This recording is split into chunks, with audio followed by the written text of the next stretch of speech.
আমরা আসছিলাম, ভালো আসছিলাম। 19 বছরের ভিতরে এরকম ইতিহাসে কোনো সময় হয় নাই ভাই। আগে মোটামুটি ভালোই আসছিলাম ভাই, রিক্সা চালায় মোটামুটি আমরা অনেক। দুই মুঠো ভাত নিয়ে সংসার করে দুধ ভাতে খাইতাম, এখন দুধ ভাত কেন, এখন ওনারে থাকতে হবে বউ বাচ্চাকে নিয়ে। তারা আগে ছাত্রলীগের মিছিলে যেত, পরবর্তীতে দেশ স্বাধীন হওয়ার পর তারা ছাত্রদল হয়ে আমার ঘরে ফুল নিয়ে এসেছে। তারা কি জানে রাজনীতিটা কি? এদিকে আগের সরকারে ভালো ছিল বলে মন্তব্য করছেন রিকশা চালক থেকে শুরু করে অনেক শিক্ষার্থী। দেশের জনগণ বলছে আমাদের ওই শেখ হাসিনা সরকারে ভালো ছিল। আগে ভালো ছিলাম আমরা অনেক, দুই মুঠো ভাত নিয়ে সংসার করে দুধ ভাতে খাইতাম, এখন দুধ ভাত কেন, এখন ওনারে থাকতে হবে বউ বাচ্চাকে নিয়ে। এমন কথা রিকশা চালকের মুখে শুনে সাংবাদিক রিকশা চালককে প্রশ্ন করেন, যদি আগের সরকারে ভালো হয় তাহলে আপনারা দেশ দ্বিতীয়বারের মতো স্বাধীন করলেন কেন?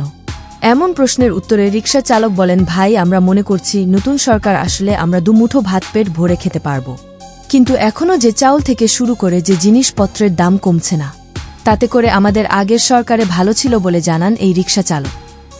আগে ভালো ছিলাম আমরা অনেক, দুই মুঠো ভাত নিয়ে সংসার করে দুধ ভাতে খাইতাম, আর আগের সরকার আমরা আসছিলাম, ভালো আসছিলাম। মিডিয়ার রেশ ধরে জানা যায় এই সরকারের উপদেষ্টাদের কার্যক্রমগুলো মেনে নিতে পারছে না সাধারণ জনগণ।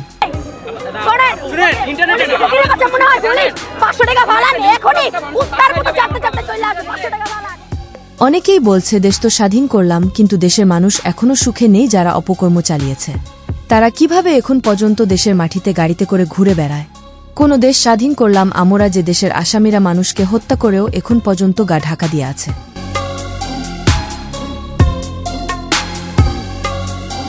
সোহানা জান্নাত পায়েল, ট্রেন্ডস নিউজ 69।